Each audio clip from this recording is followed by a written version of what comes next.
Nyo akan terlewati bak hotel yang wate almarhum Wali Nanggro Tengku Hasan di Tiro tulis buku The Unfinished Story. Bismillahirrahmanirrahim. Assalamualaikum warahmatullahi wabarakatuh.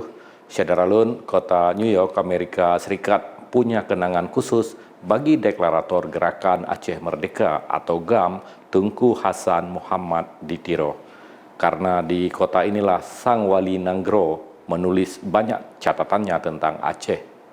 Catatan-catatannya itu dituangkan dalam buku yang diberi judul The Price of Freedom, The Unfinished Diary of Tengku Hasan di Tiro, atau yang bermakna harga sebuah kebebasan, buku harian Tengku Hasan di Tiro yang belum selesai. Nah, Syederalun, bagaimana ceritanya? Berikut laporan Ibrahim Berdan, warga Aceh Timur yang menetap di New York, Amerika Serikat.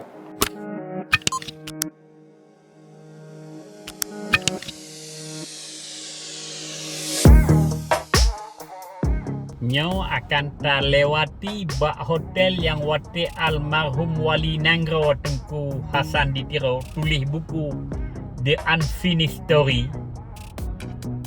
Yang belah rewian hinan hotel yang nan hotel Waldorf Astoria.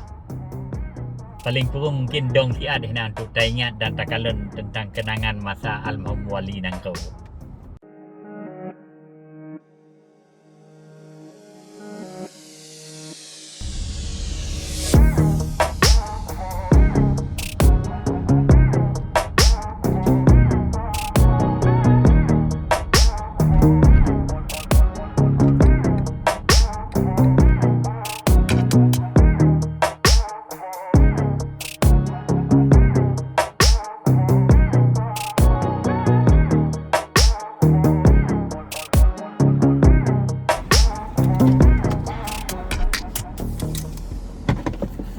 Okey, nyo empat hotel di supaya lebih jelas.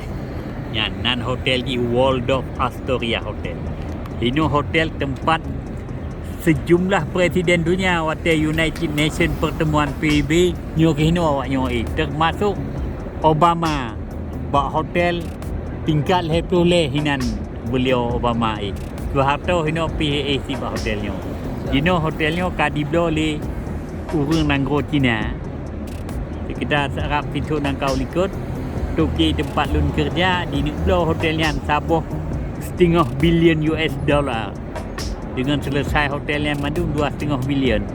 Tapi dari sejumlah ngon bisnis hana yang setuju kakak nak jadi hiblo dino mantong tetap orang Cina apa je yang nilai siat berita kakak nak tunggu jainal insyaAllah sampai jumpa. Assalamualaikum.